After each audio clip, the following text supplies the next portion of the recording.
Welcome to the Degrees of Maternity podcast, your real dose of truth for the content creator. Episode 4 comes from the Blogging Truths Be Told series entitled Marketing is So Cringey. The Blogging Truths Be Told series is my outlet for sharing the unglamorous side of blogging. And there's absolutely no way I could do another post here without addressing the big blogging elephant in my room. For me, that ever unpleasant presence is, drumroll please, marketing my content and products. Ugh. Now, I'm speaking about my insecurities here, and they're mine to own and reconcile. But I'm willing to guess that I'm not the only content creator who has an uncomfortability level with how best to utilize marketing strategies within his or her creative business. Am I right? Or am I right? I'm not going to come here on this podcast and act like the content and products I work hard to create aren't incredibly important to me. They most certainly are. And I firmly believe that they can be highly beneficial to others as well. So it wouldn't be fair to me or to you if I dismissively announce said content and products in a nonchalant or lackadaisical manner, would it? No, that wouldn't make any sense. I mean, what would be the purpose of putting so much effort into creating something of value just to watch it sit? Because I didn't get the word out there that it even exists. This scenario is what I label as a prime example of wasted creative potential. It also robs the solution seeker from receiving a possible answer to his or her problem. So by refusing to address that elephant called marketing, I'm afraid I was working against the very objective I've been pursuing since I started Degrees of Maternity. The objective of matching information, products, and services with the individuals who can use them the most. Such a simple concept in theory. So why has it been so difficult for me to execute it? Well, because marketing is so cringy to me. Long gone are my days of selling Girl Scout cookies door to door and remembering how fun I thought it was at the time. Selling cookies was my ticket to some tangible incentives that I couldn't pass up. Girl Scout camping trip, here I come. Oh, not to mention, I'd have a new colorful badge to possibly add to my uniform's sash. What's not to love about selling Girl Scout cookies? But that was then, and this is now.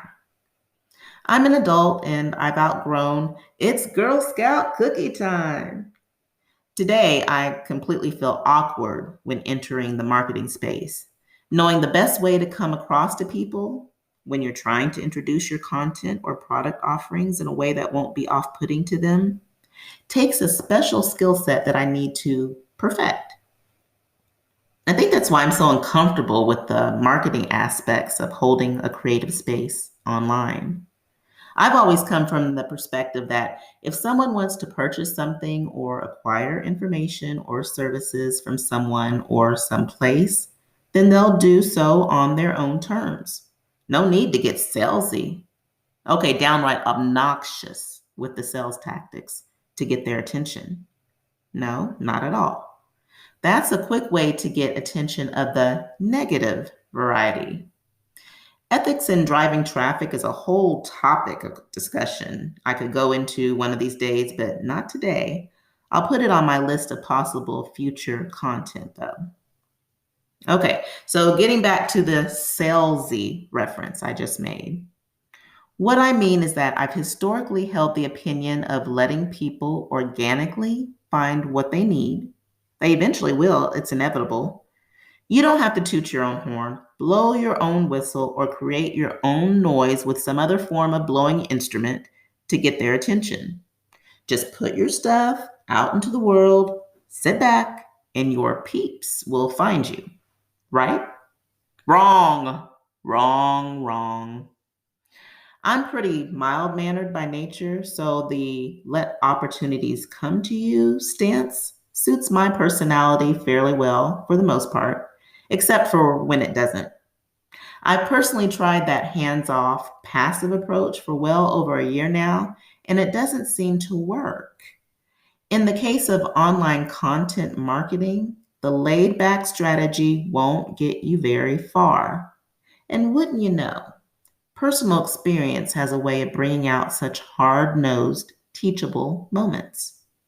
Here's one of those teachable moments right now. Do you happen to know why you can't just rest on your laurels when it comes to marketing your content?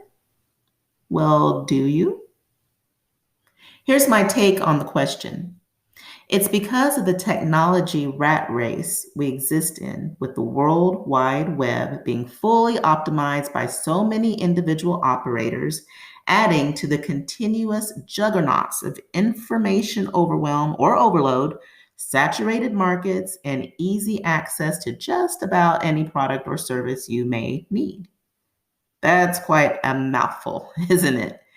And what do you know? I think the pandemic is even doing its part to help solidify the fact that everybody in their first through sixth cousins are trying to create some noise among all the voices out on the internet. Have you noticed the uptick in people starting online businesses or jobs since COVID? I certainly have. And I think it's great for people to take on new challenges and learn new skills in order to stay relevant in an ever changing economic environment. I mean, I would be a hypocrite if I stated otherwise, because I hopped on that train a while back, pre COVID, and am still riding that train today. But I'm no longer just going for the ride anymore. It's time I take over the conductor's seat and start leading that train. The time for stagnation or procrastination station must stay in the past. It's time to get moving before I get left behind. And this is where I say it's time for all of us to get moving before we get left behind. In these times, we're going to have to learn to make our own loud noise, even use a megaphone if we have to, as content creators. And if we decide to make our voices so soft that they're just slightly audible amongst all the ruckus, then we'll easily be drowned out and no one or hardly anyone will ever know we or our creative contributions even existed. I'm not about to fall into that category of passivity if I have anything to say about it. As a matter of fact, I've been thinking about this whole topic of conversation quite a bit lately, and I've identified some courses of action I plan on taking through the remainder of this year anyway, to position myself for more of a comfort level with marketing strategies and how to best apply them within Degrees of Maternity. If you've been following the Blogging Truths Be Told series thus far, then you'll know that I carried over my last discussion in two parts.